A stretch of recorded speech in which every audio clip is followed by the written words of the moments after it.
The carriage wheels did not merely turn, they fought against the mud of the Yorkshire moors, a relentless rhythmic churning that mimicked the grinding of a millstone.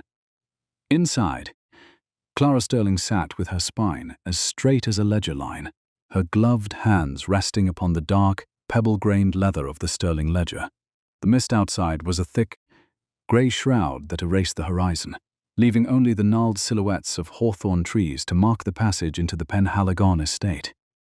Blackwood Manor loomed out of the fog not as a residence, but as a wounded titan of stone and ivy, its windows dark and recessed, like the eyes of a man who had seen too much.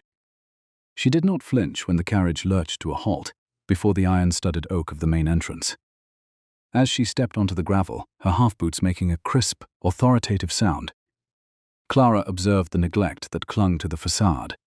The mortar was crumbling and the heavy velvet curtains of the upper floors were drawn tight. Mrs. Halloway stood in the cavernous foyer, a woman who appeared to be fashioned from the same grey granite as the walls she served. Her black bombazine dress rustled with a dry, papery sound that spoke of years spent in the service of silence. "Miss Sterling," the housekeeper began, her voice a low vibration that seemed to tremble against the vaulted ceiling. "We did not expect a woman of your particular qualifications. The Duke's archives are in a state of great disorder, but the master's needs are quite specific. It is not a place for the faint of heart." "I am not here for the atmosphere, Mrs. Halloway," Clara replied, her tone level and precise. "A matter of application, Mrs. Halloway, not of emotion. If the Duke's soul is trapped in the trenches of his memory, then we shall simply have to map the terrain until he finds his way out. My ledger only requires the truth to be entered upon its pages." The housekeeper's breath hitched. "You speak of it as if it were a ledger of accounts. But the Duke dreams of the cavalry charge at Waterloo. He dreams of horses screaming in the mud. He still commands an army in his mind, Miss Sterling. He has had 3 secretaries in as many months. None lasted through the first night." "I should like to begin my observations immediately," Clara said, cutting through the anxiety. "Lead me to the library." The walk through Blackwood was a lesson in slow-motion decay. The air tasted of damp stone and the metallic tang of unpolished silver. As they reached the library wing, the silence became heavy, a physical weight that pressed against the eardrums. The library was a vaulted chamber that smelled of old parchment and the sharp, medicinal tang of spirits. In the center of the room, seated behind a massive oak desk, was Arthur Penhaligon. He was a man of iron and shadows, his shoulders broad but slumped as if carrying the weight of a fallen empire. Standing near him was Julian Vane, the Duke's cousin, whose sleek, fashionable attire seemed a violent intrusion against the room's decay. 2 estate lawyers sat at a side table, their faces masks of professional indifference. "The Duke does not require another clerk," Julian said, his eyes raking over Clara with cold disdain. "He requires a conservator. As you can see, Miss Sterling, the estate's insolvency is matched only by the Duke's inability to manage a simple correspondence." Arthur Penhaligon did not look up. He was staring at a map of the Belgian frontier, his fingers tracing the line of a river with a repetitive, obsessive motion. Julian leaned forward, deliberately dropping a heavy brass paperweight onto the desk. The sound was like a pistol shot in the stifling quiet. The Duke flinched, his eyes snapping open with a terrifying, hollow intensity. "To the ridge," he roared, his voice cracking with the authority of the battlefield. "The artillery is too close. Bring up the reserves or we are lost." He swept a row of ink pots from the desk, the black fluid splattering across the maps like fresh blood.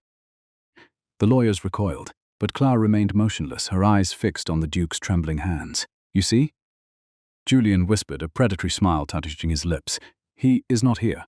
He is in 1815, and he is bleeding us dry with his ghosts. We shall have the papers for the commission ready by morning." Clara did not blink. She did not argue. She simply stepped forward and gathered the shards of the Duke's dignity from the floor. She moved with a methodical grace that seemed to act as a physical counterweight to the room's chaos. She did not touch the Duke, but she stood near enough that the scent of her lavender water and the crispness of her linen offered a new, stable reality. "Order is not lost," she murmured quietly, sounding like a cool anchor in the room's heat. "It is merely displaced." She began to pick up the fallen inkpots, her fingers noting the viscosity of the fluid and the specific acidic bite of the iron gall ink. Once the lawyers and the preening Julian had retreated, Clara did not seek her quarters. Instead, she turned her attention to the mountain of neglect that Julian had called archives. She opened the Sterling ledger and made her first entry. Blackwood Manor is a machine with its gears, jammed by the grit of the past. Restoration begins not with the spirit, but with the record. She spent the next 6 hours in a state of clinical intensity. The archives were a graveyard of disorganized correspondence, damp-stained land deeds, and unpaid invoices that dated back to the Duke's departure for the continent. She worked with a rhythmic, rapid-fire precision, her ink-stained fingers moving through the mess like a surgeon's. She categorized by sensory impact. Documents that smelled of mildew were separated from those that bore the sharp, metallic scent of gunpowder. She found the Duke's old military dispatches buried under a stack of frivolous bills for Julian's London tailors. She noted the discrepancy in the numbers with a sharp, analytical narrowing of her eyes. Julian Vane had been bleeding the estate, using the Duke's nightmares as a cover for his own systematic theft. It was a matter of arithmetic, not of malice. The ledger showed that £4,000 had been moved to a private account in the name of a dummy corporation, while the Duke sat in his library, reliving the slaughter at Hougoumont. By the time the shadows stretched across the library floor, Clara had reconstructed the last 3 years of Blackwood's decline. She had mapped the financial ruin with the same cold detail she would use to map a battlefield. The archives were no longer a pile of paper, they were a weapon. She felt a grim satisfaction as she closed the Sterling ledger, the click of the lock echoing in the hollow room.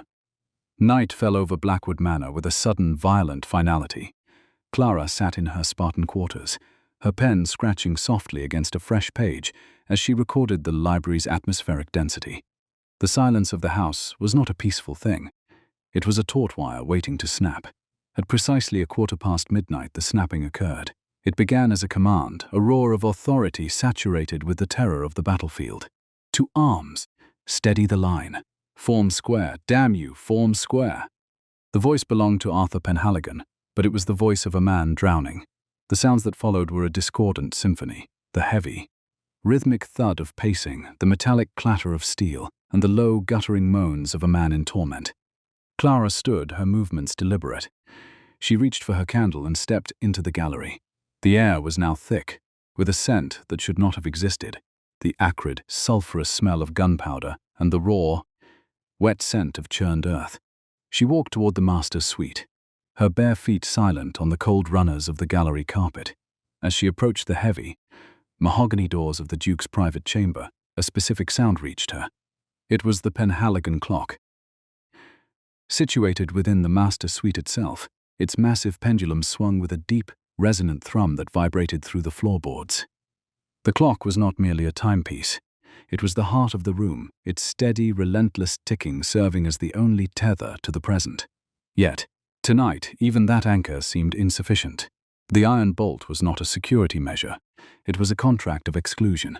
It had been slid into place from the outside, a crude barrier designed to keep the madness contained.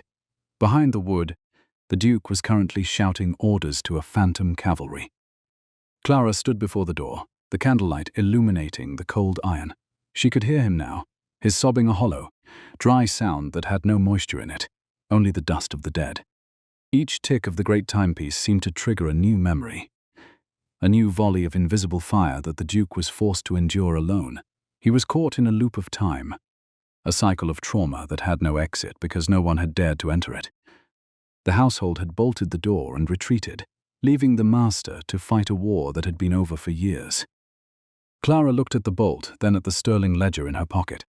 The Penhaligon clock continued to tick, a steady, relentless pulse that kept the house from dissolving. It was a matter of timing, she realized. The Duke's commands were not random. They were timed to the phantom movements of an invisible enemy. He was waiting for a signal that never came, an order that would allow him to finally stand down.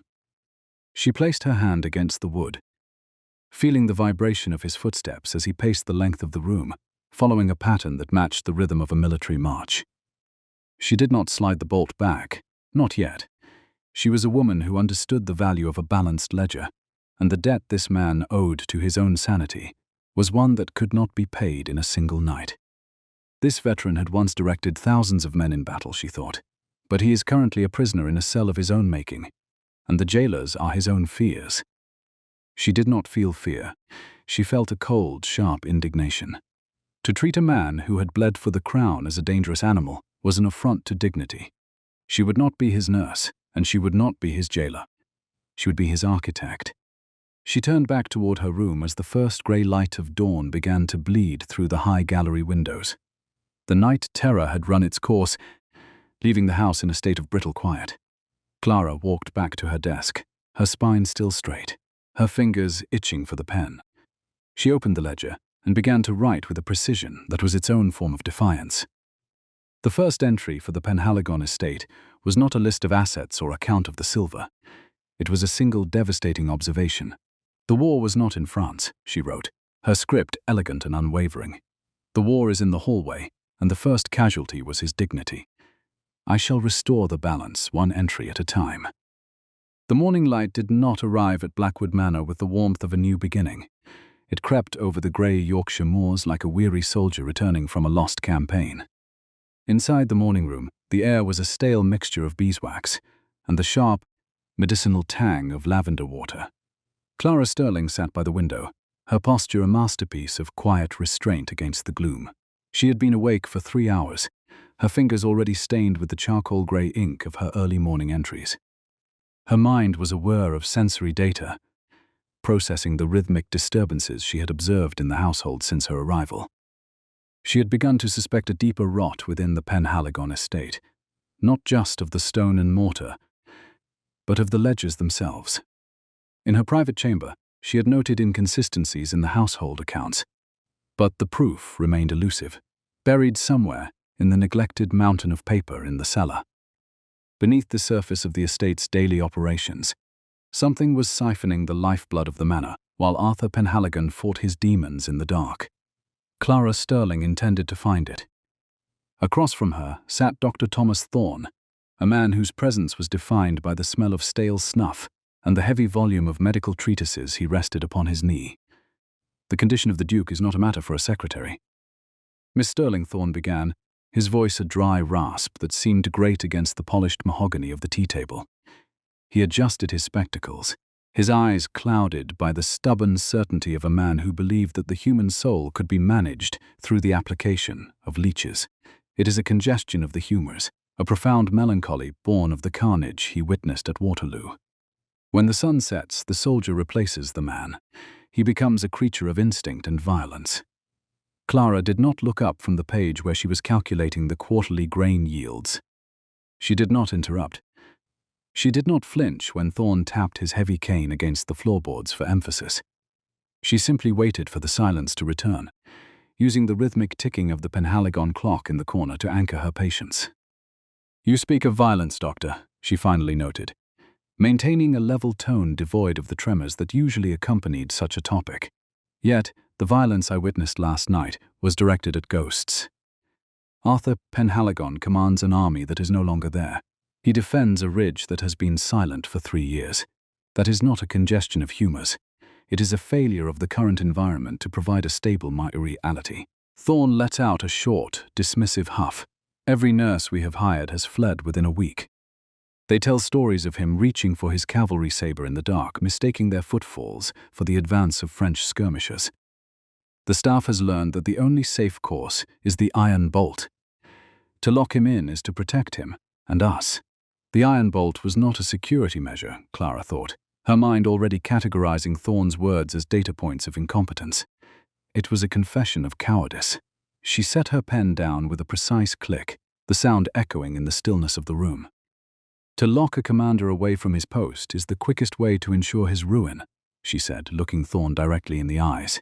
If the nurses fled, it is because they treated him as a patient to be managed rather than a man to be restored. I require a meeting with the Duke now, while he is awake and the sun is high. Dr. Thorne chuckled, a sound like dry leaves skittering across stone. He is currently in the library, Miss Sterling, but he is in no state for duties. He has not spoken a coherent word to anyone but Julian in weeks. He sits in the shadows and waits for the night to return.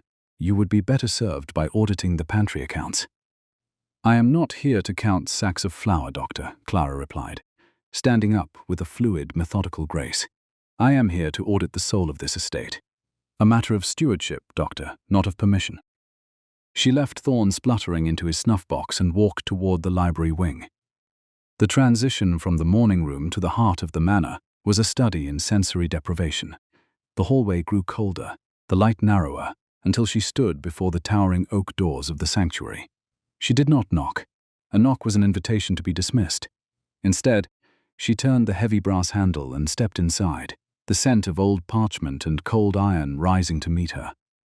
The library was a vaulted cathedral of lost knowledge, its shelves groaning under the weight of centuries. In the far corner sat Arthur Penhaligon. He was a man of marble and shadow, his frame appearing too large for the high-backed chair he occupied.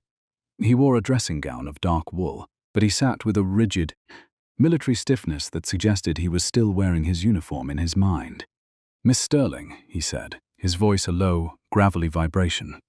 "You were informed that I do not require an audience.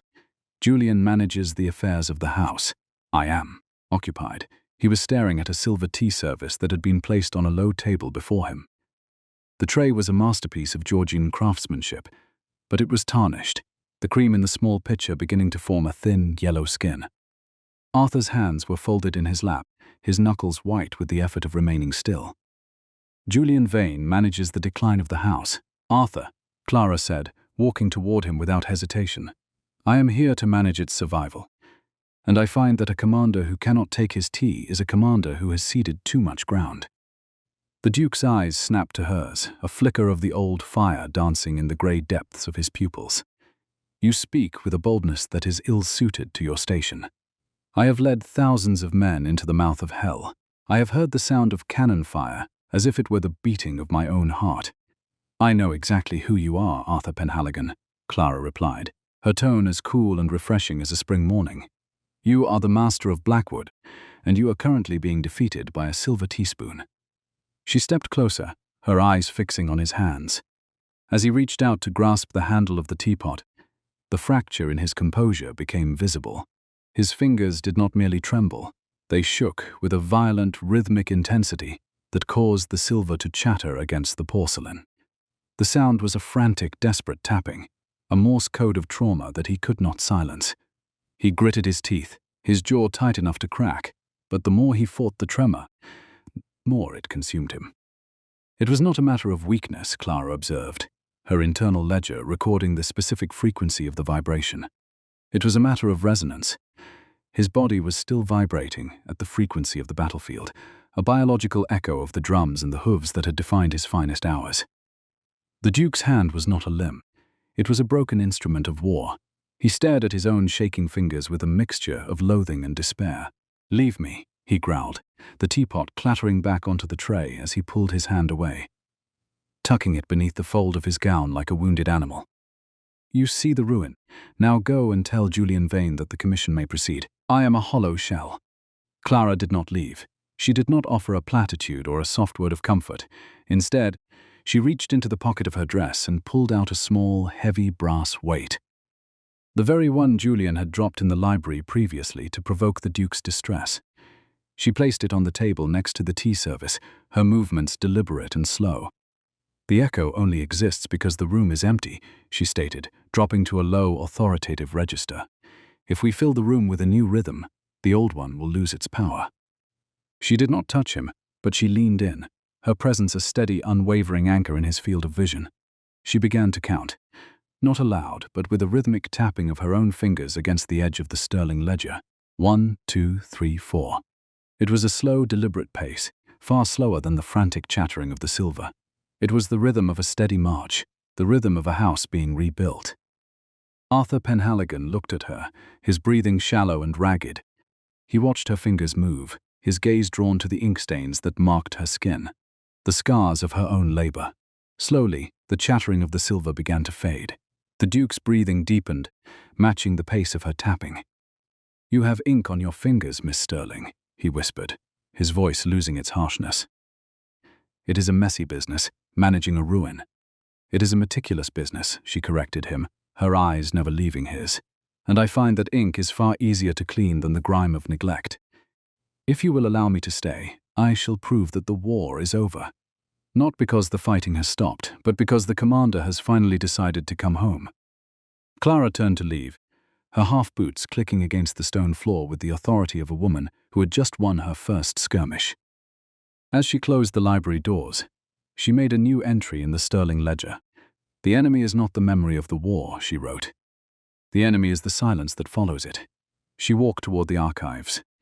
Located in a vaulted cellar beneath the north wing, a place where the history of the Penhaligon family had gone to die in the damp. Clara descended the narrow stone steps, her candle flame dancing in the draught. The air here was heavy, tasting of lime wash and the slow, inevitable rot of paper. Thousands of documents were piled in chaotic heaps. Some were bound in rotting twine that disintegrated at a touch. Others were scattered like autumn leaves across the cold stone floor. To many, it was a graveyard. To Clara Sterling, it was a battlefield awaiting a strategist. She set her candle down and began to sort, her fingers moving with the precision of a clockmaker. She lifted a heavy ledger, the vellum cover slick with moisture, and began to scrape away the mold with a small silver knife. Each movement was a calculated act of restoration. She separated the damp pages with the care of a surgeon, placing them one by one near the warmth of a small brazier. A matter of order, she thought. Every scrap of paper she rescued was a stitch in the Duke's armor. It was here, while meticulously re-indexing the master ledger for the 1816 season, that the truth finally emerged. The theft was not buried in a single entry, but distributed across 42 distinct emergency repairs that had never occurred. She tracked the ink, noting the subtle shift in the handwriting, Julian's frantic, aggressive scrawl masquerading as the Duke's signature. The Sterling ledger was not a book of accounts. It was a map of a man's survival. She counted the totals once, then twice. It was exactly £4,000, a fortune siphoned away while Arthur fought his demons. The definitive discovery lay under her hand, a cold, hard fact of embezzlement. She looked at her ink-stained fingers and felt a sharp satisfaction. The ledger of their lives was currently in disarray. But she was the architect of its balance. She would not stop until Julian Vane was forced to answer for every penny, stolen from a man who could no longer defend himself. In the darkness of the archives, Clara Sterling was the commander of the future. The scent of Julian Vane preceded him into the library, like a herald of artificiality, a cloying cloud of sandalwood and expensive pomade that warred with the honest, musty breath of the ancient books. Clara Sterling did not look up from the ledger immediately. She waited until the rhythmic click of his silver-tipped cane against the parquet floor stopped exactly 3 paces from the Duke's desk. She allowed the silence to stretch, measured only by the steady, indifferent ticking of the manor's grand timepiece, until the tension in the room became a palpable weight. Julian was a man who thrived on the discomfort of others, and Clara had no intention of providing him with such a luxury. "You are remarkably industrious for a woman of your station, Miss Sterling," Julian said, his voice a smooth, practiced baritone that carried a sharp edge of condescension. He removed one glove with a slow, deliberate peeling motion, his eyes scanning the room as if he already held the deed to every stick of furniture within it. "My cousin's archives must be a fascinating graveyard of failures. I trust you are finding the work illuminating. Illumination is the natural byproduct of order, Mr. Vane," Clara replied, her voice level and devoid of the deference Julian clearly expected. She finally lifted her gaze, her eyes meeting his with a clinical detachment that seemed to unsettle him. The accounts of Blackwood Manor are indeed a record of many things, some of which have been neglected for far too long. Julian's eyes narrowed, a flicker of genuine malice darting across his features before he smoothed them back into a mask of aristocratic boredom. Neglect is a kind word for the Duke's condition. The estate is a ship, without a captain, and the rocks are closer than anyone cares to admit. I have spoken with the medical commission this morning. They are increasingly concerned that Arthur's episodes are no longer merely nocturnal. They fear the madness is bleeding into the daylight. He moved toward the window, his shadow falling across the maps Arthur had been obsessively tracing only hours before. If he is declared legally incompetent, which, given the recent outbursts, is a mere formality, the stewardship of the Penhaligon titles will fall to me.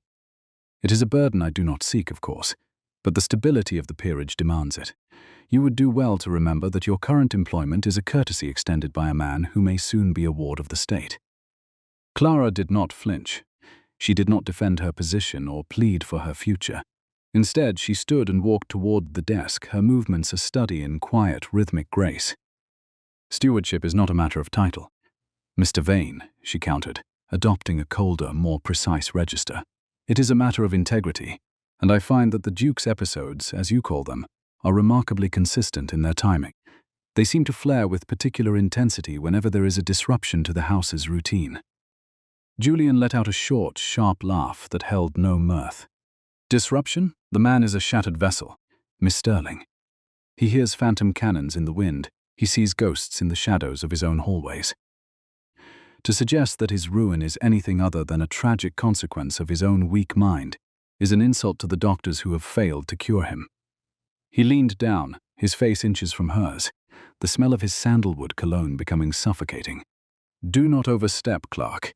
You were hired to sort paper, not to play the role of a guardian. Arthur is a liability to this name, and I will not see Blackwood dragged into the mud of his insanity. The commission arrives in a month. By then, the papers will be signed, and he will be moved to a private facility where he can shout at the walls in peace." He turned to leave, but as he reached the door, he stopped and looked back. "A word of advice, Miss Sterling. Do not waste your ink on a man who can no longer read his own soul. The ledger is already closed."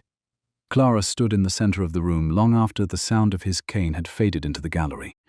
She looked at the desk, at the spot where Julian had stood, and felt a sharp, cold clarity. She did not feel fear for her position. She felt a calculated indignation. The threat was not merely Julian's ambition. It was his strategy. He was not just waiting for Arthur to break. He was actively fostering the environment of his collapse. She realized then that the night terrors were not just a memory of war. They were being weaponized. Every sudden noise, every dropped paperweight, every mention of the commission was a calculated strike against a commander who was already under siege. Arthur was a formidable military leader, she thought, but he was currently being undermined by a man who used silence and shadow as his primary weapons. Clara Sterling was not a soldier, but she understood the mechanics of a defensive line. She turned back to the archives, her mind already sorting through the sensory data of the day. If Julian Vane intended to use the Duke's nightmares to ruin him, then she would simply have to build a fortress within those nightmares that the cousin could not breach. The attic of Blackwood Manor was a place where time went to settle into a fine grey silt. The air was thick with the scent of cedar shavings, dried lavender, and the metallic tang of cold, stagnant iron. Clara walked through the labyrinth of discarded legacies, her candle casting long, flickering shadows against the trunks of moth-eaten uniforms and crates of forgotten porcelain. She was not searching for jewelry or hidden gold. She was searching for a specific frequency. She had spent the previous 4 hours recording the Duke's midnight commands into the Sterling ledger, noting that his shouts often followed the exact rhythm of a marching cadence: 1, 2, 3, 4. It was a pattern of discipline that survived even when his reason did not. If she could find a physical object that mirrored that rhythm, she could create a tether that would guide him back to the present without the need for the iron bolt or Dr. Thorne's leeches. She pushed aside a stack of heavy velvet curtains that had been retired when the Regency began, their fabric brittle and weeping dust.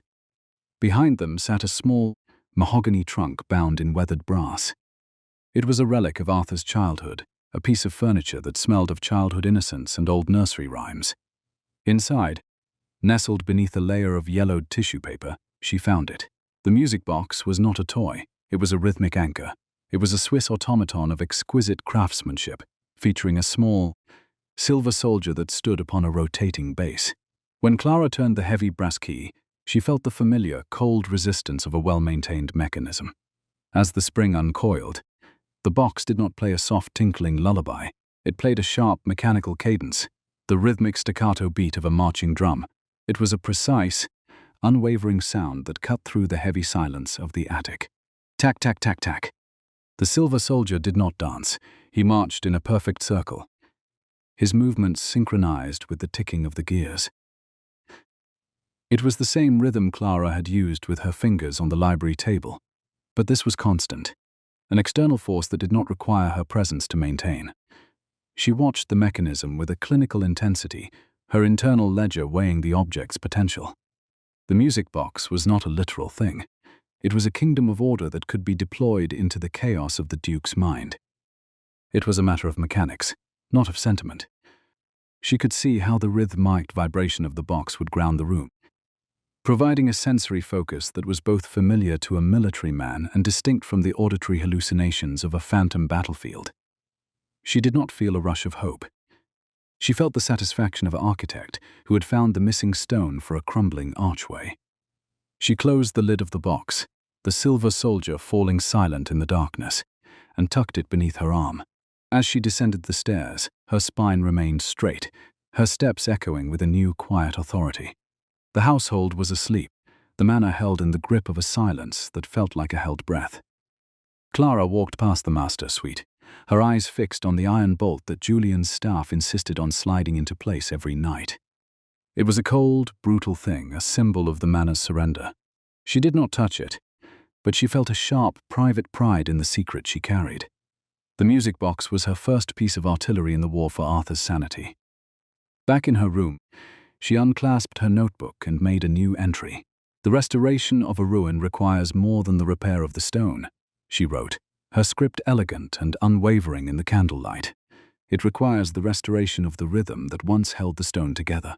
I have found the tether. Tomorrow, we shall see if the commander can find his way back to the beat."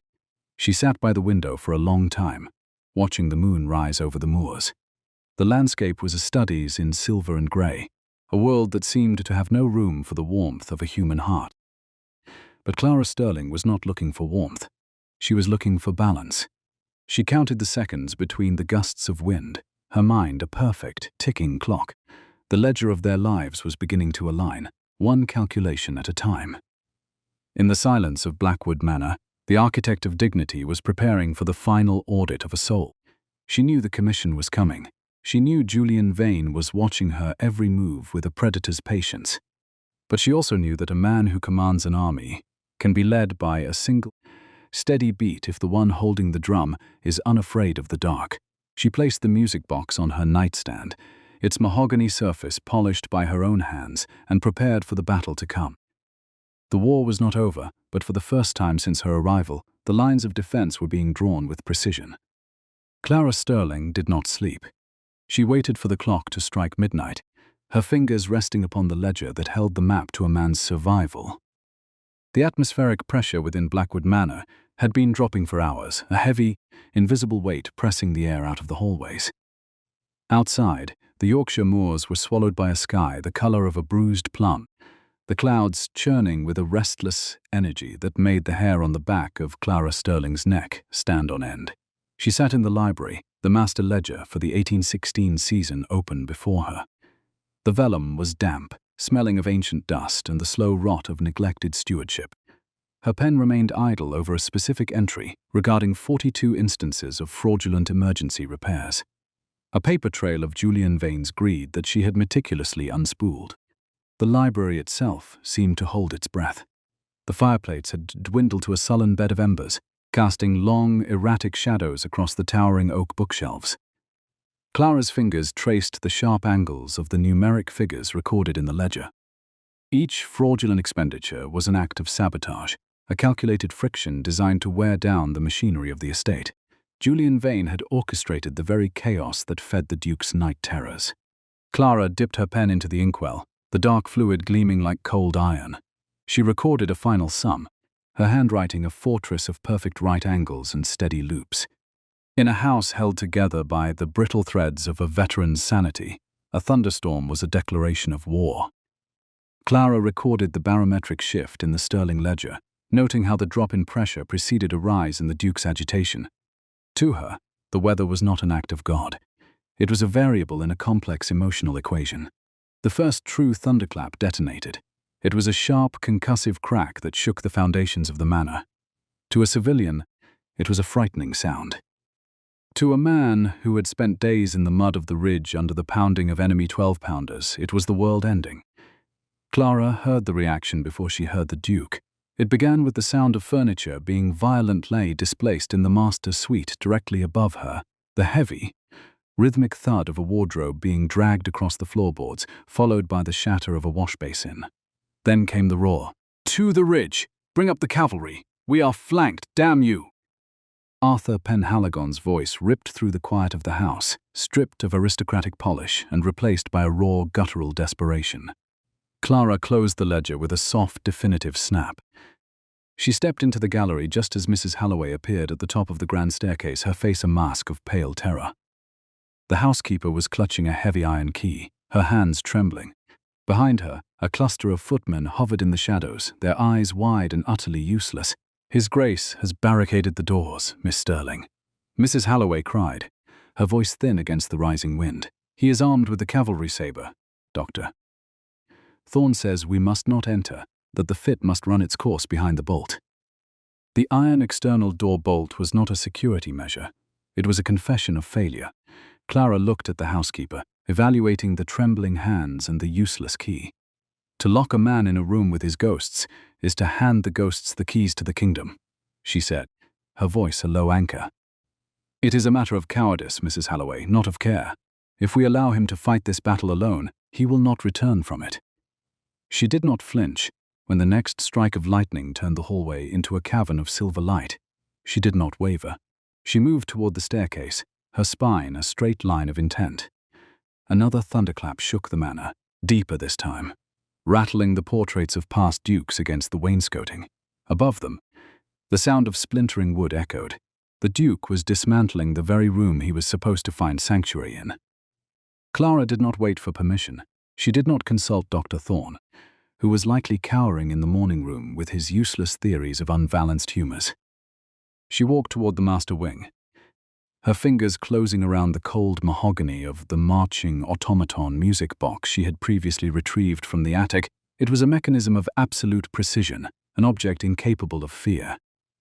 The hallway outside the Duke's suite was sensory chaos.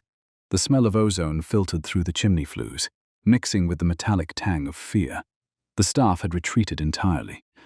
Clara stood alone before the heavy mahogany doors of the master chamber. Behind the solid wood, the sound of Arthur's pacing was a frantic, irregular beat. He was shouting commands in a language of war, his mind a chaotic kaleidoscope of the battle on the ridge. The brass handle of the door gleamed, but Clara did not reach for it. She did not touch the door handle. Instead, she knelt on the cold woven runner and flipped open her bound record. She closed her eyes, blocking out the aggressive strobes of lightning, and focused entirely on the acoustics of his breakdown.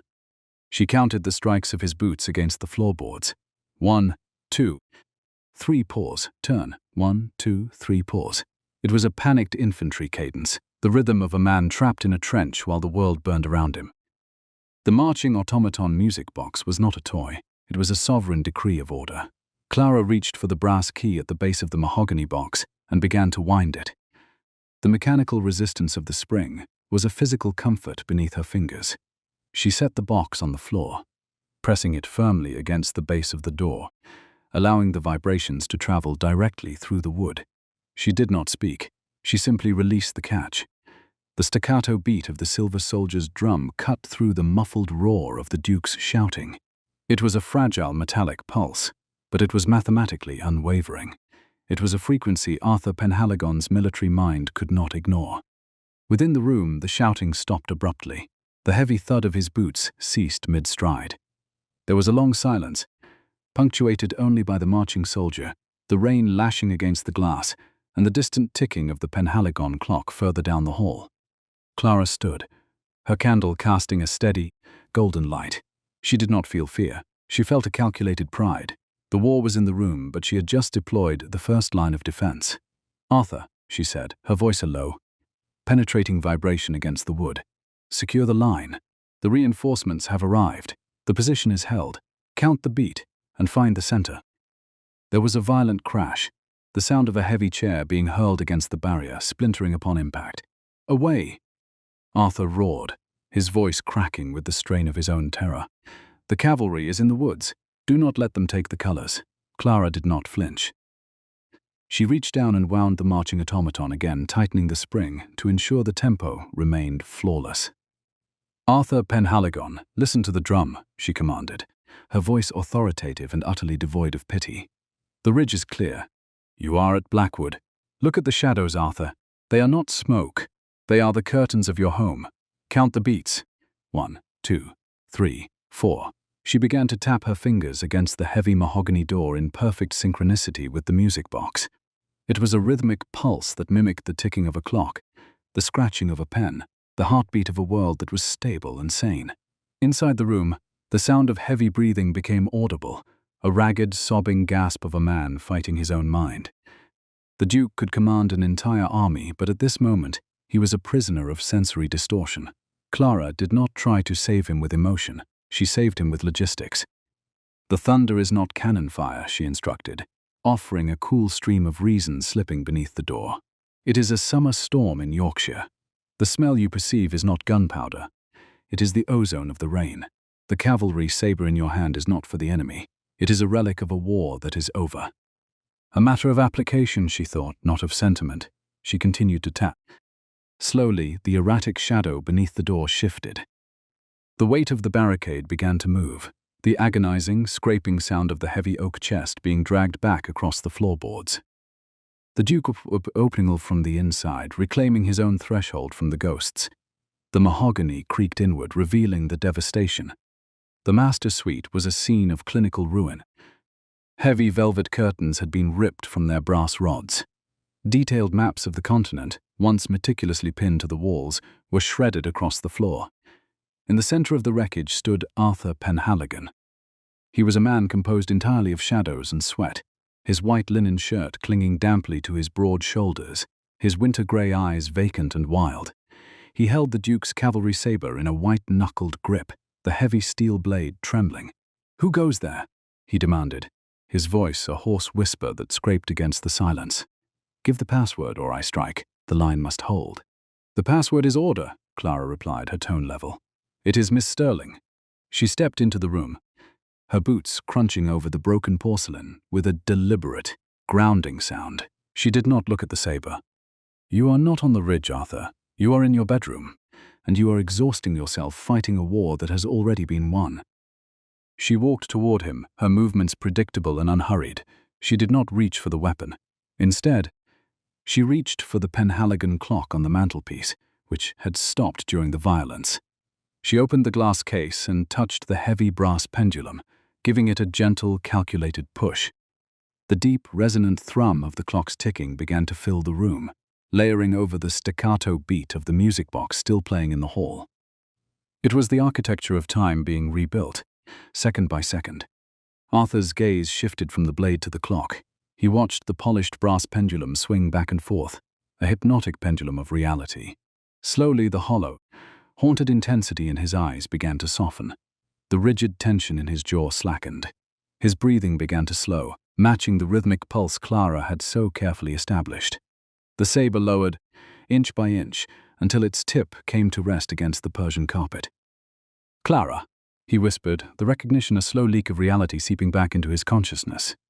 He looked around the room, truly seeing it for the first time, taking in the destruction he had wrought. He looked at his own hands, which were shaking violently with the brutal aftershocks of adrenaline. "You called me back," he said, his voice cracking, stripping away the impenetrable facade of the Duke to reveal the broken man beneath. "I was in the mud. I could hear the drums of the enemy. But then, I heard your voice. It was steadier than the rain. It was not a sound. It was a boundary," Clara thought, her internal ledger recording the monumental success of the evening. She did not offer him a comforting embrace. She stepped forward and took the cavalry saber from his unresisting hand, noting the cold weight of the steel. She laid the weapon flat upon the undamaged surface of his writing desk, neutralizing its threat. "The war is over for tonight, Arthur," she said, her voice a calm decree that left no room for argument. "Now you shall sit, and I shall read the accounts of the estate until the morning returns. Order is the only cure for chaos, and we have much work to do before the commission arrives to pass judgment." She led him to the only remaining armchair, her hand resting firmly on his sleeve. a gesture of professional stewardship rather than intimate familiarity. As he sank into the upholstery, Clara opened the Sterling ledger. She did not look at him with the horror that Dr. Thorne would have exhibited. She looked at him with the focused intensity of an architect surveying a magnificent building that had barely survived a hurricane. Her posture flawlessly straight, her pen scratched softly against the thick paper as she recorded the sensory anchors of the room, the smell of rain, the rhythmic clock, the rough mahogany desk. When the documentation was complete, she turned to the active pages of the master ledger. She began to read aloud, her voice a methodical hum. She did not read the frauds or the failures. She read the thriving yields of the northern wheat fields, the steady, undeniable growth of the ancient timber on the eastern ridge, and the meticulous mathematics of a world that remained standing despite the storm. Each number was a brick, laid in the foundation of his returning sanity. The rhythm of her pen and the cadence of her voice kept the shadows permanently at bay. Arthur Penhaligon did not fight the night anymore. He sat perfectly still, allowing the tangible facts of the present to wash over the horrors of the past. He was a master of the battlefield, but only she could wake him from the nightmares of war. By the time the first grey light of dawn broke over the Yorkshire moors, the ledger was balanced, and the war was finally under her command. The morning of the medical commission descended upon Blackwood Manor like a shroud of damp, grey wool, heavy with the metallic scent of impending rain. Clara Sterling stood by the tall, arched window of the library, her hands clasped loosely behind her, back in a posture of unyielding, quiet authority. She had been awake since 4 o'clock, her fingers marked once again by the indelible black ink of the morning's frantic entries. The archives required a final, flawless alignment. She had spent the early, freezing hours auditing the sensory environment of the manor, meticulously recording the frequency of the wind against the leaded glass and the temperature of the hearthstones. She had catalogued the damp, vellum-bound records of the 1816 season, securing definitive mathematical proof of Julian's fraudulent emergency repairs. Today, however, the variables were entirely human. They were arriving in a black, mud-splattered carriage that cut through the thick Yorkshire mist like a hearse. Julian Vane led the procession into the great hall, with a predatory, sweeping elegance that set Mrs. Halloway's teeth on edge. He was flanked by 3 men in heavy black coats, their faces set in identical masks of professional sterility. Leading them was Dr. Thomas Thorne, a man who smelled faintly of harsh lye, dried lavender, and archaic theories of unbalanced humours. These were not healers of the mind, they were auditors of the soul, sent to verify the expiration of a great man's sanity. Julian handed his dripping riding crop to a terrified footman, without a single glance of acknowledgement, his polished leather boots striking the ancient marble floor with arrogant, echoing finality. "Miss Sterling," Julian said, his baritone voice perfectly calculated to project dominance. He removed his damp leather gloves with slow, deliberate motion, his dark eyes raking over her austere, charcoal-grey bombazine dress with clear disdain. "I trust the archives are properly organized for our review. The documents of committal are fully prepared, save for a few requisite signatures from Dr. Thorne and his colleagues." Clara Sterling stood with her spine as straight as a freshly drawn ledger line. "The archives are in perfect order." "Sir, it is a matter of strict stewardship, not of sentiment," she replied, her voice entirely devoid of the intimidation he sought. "Arthur Penhaligon is currently in the solar. An unwavering routine is the only currency this house possesses, and we have maintained his schedule to the absolute minute." Julian laughed, the cruel sound echoing sharply against the vaulted stone ceiling. "Routine? The man is a shattered clock, Miss Sterling. He ticks only when the ghosts of his past allow it." He leaned in closer, his breath smelling heavily of aged brandy and bitter anticipation. "I have invited the local militia to drill in the valley this morning. We shall see exactly how the great cavalry commander handles the music of his past when the walls of this house close in upon him." Clara recorded the exact timing and nature of Julian's calculated sabotage into her internal mental ledger. He was deliberately manufacturing a catastrophic failure to cover his embezzlement of £4,000. "Then we shall ensure the medical commission is seated where the acoustics are most revealing," she said coldly, refusing to give him the satisfaction of a reaction. If you will follow me, I shall lead them to the solar, and I shall inform the Duke that you have arrived." She watched them ascend the grand sweeping staircase. Her hand slipped into the deep pocket of her dress. Her fingers the familiar, pebbled leather of the Sterling ledger. She felt the immense weight of the facts contained within its crisp pages, the forged signatures, the fraudulent invoices, the systematic isolation of a national hero. She took a slow, steady breath, aligning her own internal rhythm to the slow pulse of the house, and began the measured walk toward the solar. It was a silent, private art of survival, measured out in careful footsteps. The solar was a grand room designed specifically for the warm embrace of morning light, yet today it felt exactly like a cage constructed of breathless tension. Arthur Penhaligon sat in a high-backed mahogany chair, his massive frame utterly immovable. He wore a heavy coat of dark navy wool, his crisp white cravat tied with a stark military precision that Clara had personally supervised. He sat with his large, bare hands resting flat upon his knees, his posture so severely rigid he seemed to be holding back the physical weight of the plastered ceiling. Across from him, Dr. Thomas Thorne and his two associates sat behind a long oak table, their leather-bound journals snapped open like fresh wounds. Julian Vane stood casually by the tall window, a faint, anticipating smirk playing across his thin lips.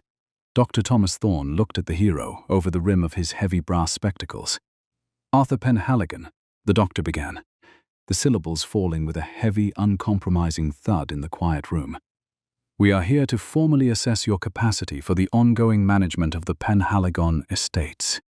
We have heard deeply troubling reports of violent nocturnal disturbances. We have been informed of a mind that constantly wanders back to the bloody fields of 1815, when the present reality requires its absolute undivided attention." Arthur did not look at the physician. He was staring intensely at a single dust mote suspended in the grey, watery light, his eyes a pale, haunted shade of shattered winter ice. "The ridge was never silent," he whispered, his voice a low, rumbling vibration that seemed to emanate from his chest. "Even in the pitch dark, the horses continued to scream. You speak of estate management, Dr. Thorne. But have you ever managed a line of frightened men who know with absolute certainty that they are about to die?" Julian Vane silently pulled the heavy velvet drape back a mere fraction, and a faint, rhythmic sound immediately drifted through the damp, leaded glass. It was the sharp, staccato beat of a snare drum, muffled slightly by the heavy Yorkshire mist. The cadence resonated through the floorboards, like a steady, marching heartbeat. It was the synchronized drilling of the local militia, the very sound Julian had weaponized to shatter a mind that had already borne far too much weight. Clara Sterling stood perfectly still in the protective shadows of the doorway, her analytical eyes fixed entirely upon Arthur's large hands. She saw the very first tremor. It began in his right thumb, a minute, uncontrollable twitch that matched the exact rolling frequency of the distant drum. She watched with cold, analytical dread as the tremor spread rapidly up his thick wrist, until his entire powerful arm was vibrating with frantic, uncontainable intensity. The sensory tether of the military drum was pulling him violently backward into the freezing mud, the spilled blood, and the choking black smoke of the ridge at Waterloo. "Arthur Penhaligon," Dr. Thorne prompted loudly, his fountain pen poised aggressively above the parchment. "The reports suggest you frequently believe the enemy is currently storming this very manor. Is that a correct assessment of your current mental state?" Arthur's breathing became incredibly shallow, his broad, powerful chest rising and falling in rapid, uneven increments. He gritted his teeth, his square jaw impossibly tight with the agonizing effort of internal restraint. The military drums outside grew steadily louder as Julian casually parted the heavy curtains just a fraction wider. The rapid, unrelenting drumbeats struck the room with calculated malice, successfully shattering the fragile present into 1,000 jagged, inescapable memories. Suddenly, Arthur stood. He did not rise as a broken, trembling man. He rose as a fierce cavalry commander meeting a final desperate infantry charge. His eyes glazed over entirely, the pale winter ice turning the dark, opaque color of thick wood smoke. "To arms!" he roared, the sound so violently commanding and absolute that the three physicians physically recoiled in their chairs. "The old guard is advancing. Form square on the left flank." Do not let their artillery settle. He swept his heavy arm across the delicate side table, sending a heavy crystal decanter shattering violently across the polished oak floorboards. He began to pace the length of the solar, his heavy boots striking the floor with a rhythmic, thunderous thud that perfectly matched the accelerating drums outside. They are coming through the gap. Bring up the reserves immediately. We are utterly lost if the ridge falls. Julian Vane stepped back, a look of theatrical, exaggerated horror crossing his face even as his dark eyes gleamed with triumphant, poisonous malice. You see, gentlemen, Julian whispered urgently to the terrified doctors. He is entirely gone. We cannot possibly leave the management of this great estate in the hands of a violent, unpredictable ghost. You must sign the papers of committal right now. Dr. Thorne and his associates began to scribble furiously, their pens scratching frantic, damning condemnations across the vellum. They saw only a madman unraveling before their eyes. They did not see the deliberate, calculated sabotage brilliantly orchestrated by his own flesh and blood. Clara Sterling moved immediately from the shadows, her steps quiet, deliberate, and entirely without fear. She walked directly toward the center of the chaotic room, introducing a cool, undeniable reality into the suffocating madness. She did not look at the terrified doctors, and she completely ignored Julian Vane's triumphant sneer. She looked only at Arthur Penhaligon, who was shouting frantic, desperate orders to a phantom battalion dying on the imported carpet. She stood exactly 3 paces away from him, her spine flawlessly straight and her chin held high. She calmly counted the seconds between his frantic pacing steps. 1, 2, 3, pause. He was caught entirely in the terrifying, repetitive loop of the battlefield. Clara reached into the deep pocket of her bombazine dress and pulled out the marching automaton music box. She stepped forward and placed it deliberately upon the mahogany sideboard. She turned the small silver key at its base, winding the intricate Swiss mahogany box until it caught. The lid popped open, and the tiny silver soldier inside began to move. The music box emitted a sharp, staccato drum cadence of its own, a bright, metallic, flawless rhythm that immediately pierced through the room, loudly overriding the muffled, chaotic militia drums echoing from the distant valley. It was a technical secret she had discovered in the archives, a precise mechanical heartbeat designed to counter the unpredictable horrors of war. She did not offer a soft, soothing word of emotional comfort.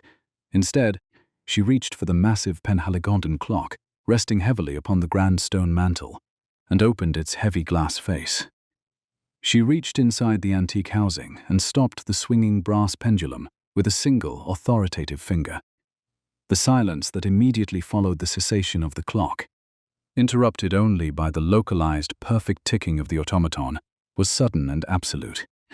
It created a vacuum of time that instantly severed the frantic momentum of the Duke's panic. "Arthur," Clara said, her voice a low, penetrating frequency that cut flawlessly through the illusion of the smoke and blood, "the ridge is fully secure. The orders have been changed by Central Command. You are not at Waterloo. You are at Blackwood Manor, and you are currently being observed by men who do not understand the profound value of a steady, unbroken line." Arthur stopped mid-stride, his massive body trembling violently with the sudden shift in reality. He turned his head very slowly, his vacant, haunted gaze fixing entirely upon her solitary, unmoving figure. He looked at her ink-stained fingers resting confidently upon the silent clock, then down at the bright metallic ticking of the silver soldier, and finally at the unwavering straightness of her spine. For a long, suspended moment, the choking, sulphurous smoke of the battlefield cleared from his vision to reveal the cold, grey light of the Yorkshire morning. "The drum," he whispered, his voice a hoarse, ragged rasp that betrayed the immense depth of his psychological exhaustion. "I can hear the drums of the enemy infantry, Clara. They are marching in the valley." "The drums in the valley are an illusion of the wind, Arthur, orchestrated by those who wish to see you fall," she replied, her voice a heavy iron anchor dropped directly into a turbulent, storm-tossed sea. "It is merely a matter of acoustics, not of war. The only rhythm that matters is here. Look at me. Listen to the automaton. Count the ticking of your own house. 1, 2, 3, 4. She drew the sterling ledger from her pocket, laid it completely flat upon the oak table, right in front of Dr. Thorne, and began to tap her ink-stained fingers against the pebbled leather, in perfect unison with the automaton's beat. It was a slow, deliberate cadence that was entirely distinct from the frantic, weaponized beat outside. It was the meticulous rhythm of restoration. It was the rhythm of a ruined house being built back up, one precise, undeniable stone at a time. The doctors watched the incredible transformation in stunned, absolute silence. Julian Vane moved rapidly toward her, his aristocratic face suddenly dark with desperate, uncontainable fury. "That is entirely enough, Miss Sterling," Julian barked, stepping aggressively into her direct line of sight. "You are interfering with a legal, sanctioned medical inquiry. Step aside immediately. The Duke is clearly incapacitated and dangerous."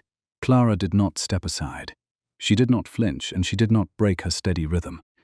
She kept her analytical eyes locked firmly on Arthur, her fingers continuing their grounding pulse against the leather cover. "The Duke is not incapacitated, Mr. Vane," she said, her voice a cool, irrefutable decree that commanded the room. "He is merely under siege, and I find that a siege is a matter of endurance, not of madness. Gentlemen, if you will allow the Duke a moment to find his proper center, you will find that the rightful commander of Blackwood Manor is still very much at his post." Arthur took a long, incredibly shuddering breath, the cool morning air filling his lungs as the present finally anchored him firmly to the floorboards. He looked down at the shattered crystal decanter, then at the terrified, pale faces of the medical commission. He looked at Julian Vane, who was now trembling with a suppressed rage that ironically mirrored Arthur's own recent panic. Slowly, with a quiet, overwhelming dignity that seemed to emanate directly from the ancient stone foundations of the manor itself, Arthur Penhaligon sat back down in his high-backed mahogany chair. He folded his large, scarred hands calmly in his lap. The violent tremor was completely, undeniably gone. "The ridge is held," Arthur said, his voice fully regaining its deep aristocratic weight. The hollow echo of trauma was instantly replaced by the undeniable, commanding authority of a living duke. "I apologize for the minor disturbance, gentlemen. The echoes of the past can occasionally be persistent when the weather turns so foul. But I assure you the present has my full and undivided attention. Now, Dr. Thorne, before we were so rudely interrupted by my cousin's theatrics, you were asking about the quarterly accounts of the eastern timber yields."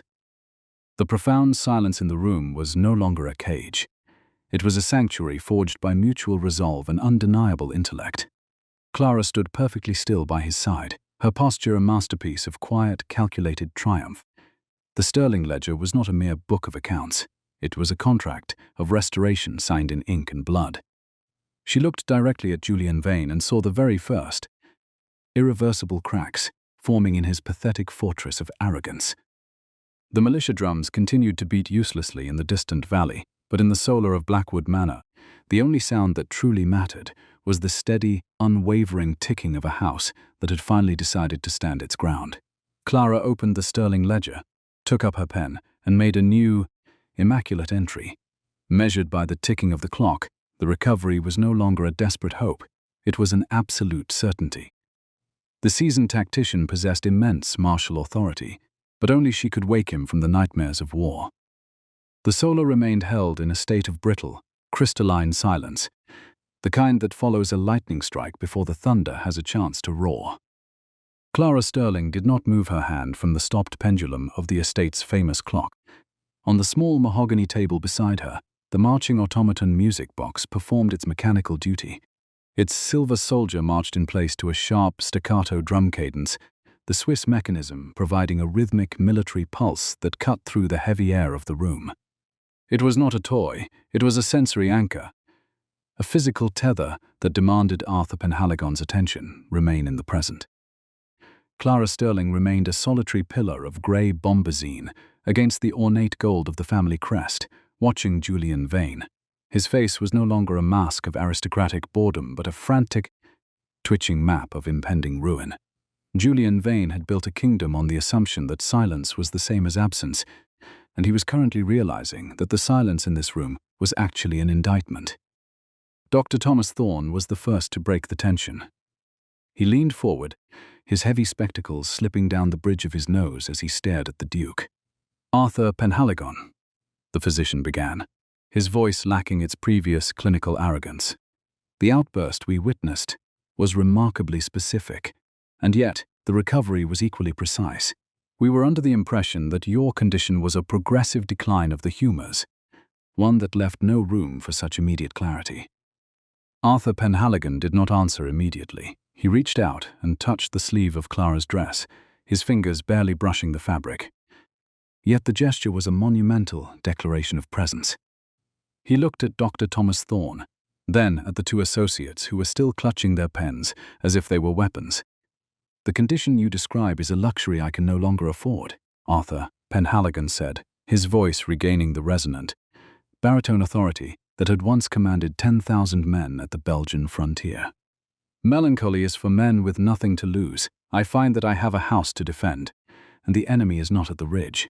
The enemy is currently standing by my window, waiting for the ink on your signatures to dry." Julian Vane stepped forward, his silver-tipped cane striking the floor with a desperate clattering sound. "This is a performance," he cried, his voice ascending into a sharp, undignified register that betrayed his panic. "A momentary lucidity before the darkness returns. Do not be fooled by the clerk's parlor tricks. Behold the destruction in this room. See the shards of the decanter."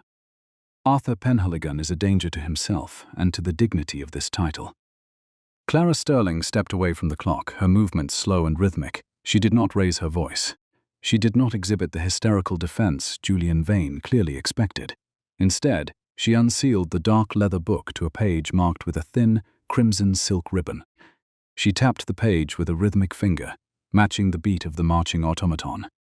"The destruction in this room is a response to sensory provocation, Mr. Vane," she said, her tone as cool as the rainwater currently lashing against the glass.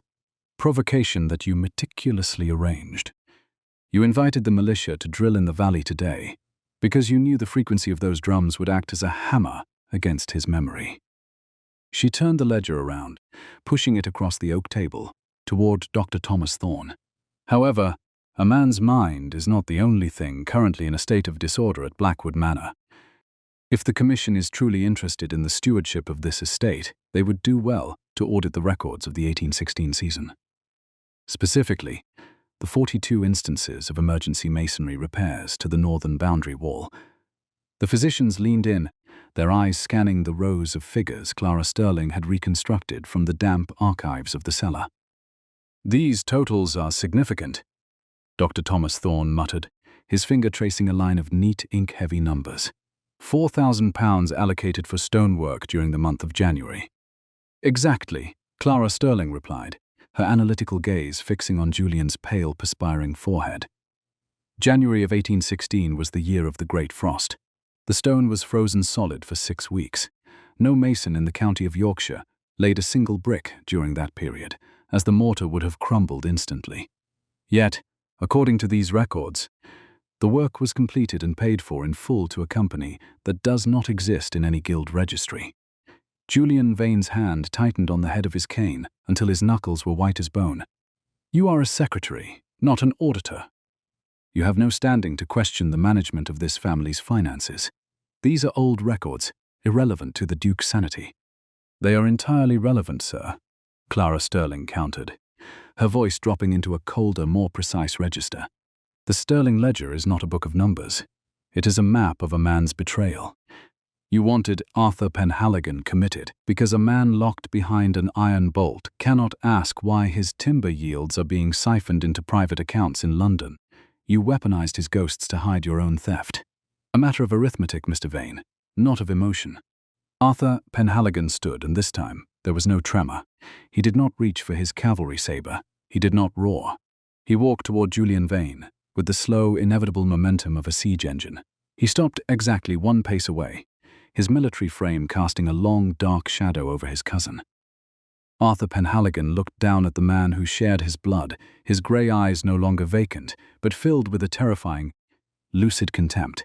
"You thought the war had broken me, Julian," Arthur Penhaligon said, the words falling like heavy stones into a deep well. "You thought that, because I heard the horses in my sleep, I could no longer hear the scratch of a pen on a forged deed. You were wrong. I have been awake for weeks, watching you through the fog. I simply waited for a witness whose integrity was as flawless as her ledger." The Duke turned toward the medical commission, his spine a masterpiece of military discipline. Gentlemen, the inquiry is concluded. You will find that the carriage waiting at the door is not for me. It is for Julian Vane. He will be escorted to the magistrate in York, where he may explain the phantom masons of 1816 to a judge who is far less interested in sensory distortions than I am. The aftermath was not a celebration. It was a slow, methodical restoration of the manor's soul. Julian Vane was removed from the solar without a single word of protest, his arrogance collapsing into a pathetic silence as the footmen stood tall to execute their master's command. Dr. Thomas Thorne and the commission retreated into the mist. Their leather journals closed. The threat of the iron bolt was gone, discarded into the dust of a failed coup. By evening, Blackwood Manor had settled into a new kind of quiet. It was no longer the heavy, suffocating silence of a tomb, but the expectant quiet of a house that had been wound back to life. The storm had passed, leaving the Yorkshire moors sparkling under a cold, clear moon. Inside the master suite, the fire in the hearth burned with a steady flame. The furniture had been returned to its proper stations, the shattered glass cleared away by hands that no longer trembled. Arthur Penhaligon sat in the heavy armchair by the fire, his winter-grey eyes fixed on the embers. He looked up as Clara Sterling entered, her half-boots making a soft, authoritative sound on the carpet. She carried a small tray with tea and a fresh ledger, her ink-stained fingers the only evidence of the war she had waged on his behalf. "The village is quiet, Arthur," Clara Sterling stated, providing a calm anchor. "The staff has been informed that the routine of the house will proceed as scheduled at 6 o'clock tomorrow morning." Arthur Penhaligon watched her as she set the tea service down. He did not see a servant or a clerk. He saw the only person who had looked at his ruin and seen a structure worth saving. "You did not leave," he said, the words almost a question. "When the drums began, and I was lost in the smoke. You stepped into the fire. Why, Miss Sterling?"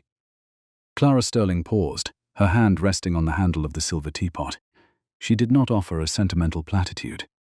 "A matter of stewardship," she replied, her gaze meeting his with intellectual respect. "To see a masterpiece falling into decay is an affront to any architect. I find that I cannot tolerate a ledger that does not balance. Your sanity was a debt the world owed you for the ridge at Waterloo, and I simply saw to it that the debt was paid." She sat in the chair across from him, parting the heavy pages to a clean, white space. "Now, if you are quite recovered, we have the timber yields of the eastern ridge to finalize. The records Julian Vane left behind are a catastrophe of miscalculation. It will take us weeks of labor to restore the proper accounts." The Duke leaned back, a faint, genuine smile touching his lips. It was not the smile of a broken man, but the smile of a commander who had found a partner worthy of the campaign. "Read to me, Clara," he whispered, his eyes closing as the warmth of the fire began to pull him toward a sleep that held no ghosts. "Read the numbers. Tell me of the yields and the timber. Let the mathematics of this house be my lullaby." Clara Sterling began to read. Her voice was a methodical, rhythmic cadence that mimicked the ticking of the heavy brass clock, a sound of absolute certainty that provided a boundary against the dark. She read of the oak trees that had stood for 300 years, of the wheat that would rise in the spring, and of the steady, undeniable growth of a kingdom that was no longer a ruin. She watched him as he drifted into a peaceful slumber, his breathing deep and even, his hands finally still in his lap. She did not stop reading. She continued until the candles burned low, and the moon reached its zenith over the moors. She was the silent architect of his peace, the woman who had transformed the nightmare of war into the discipline of dignity. As the clock struck midnight, Clara Sterling made a final entry in the Sterling ledger. She did not record a sum of money or a count of the silver. She wrote a single definitive sentence that marked the end of the long campaign. "The ledger is balanced," she wrote, her script elegant and unwavering. "The war is over, and the commander is home." She closed the book, the soft click of the lock echoing in the quiet room. Arthur had once ordered legions into battle, but only she could wake him from the nightmares of war. And now, for the first time in his life, Arthur Penhaligon was finally awake to the present. The architecture of his dignity was complete. She stood, smoothed her bombazine skirts, and prepared for the morning. A woman who knew that the most powerful kingdom in England was not built of stone. but of a mind that refused to break.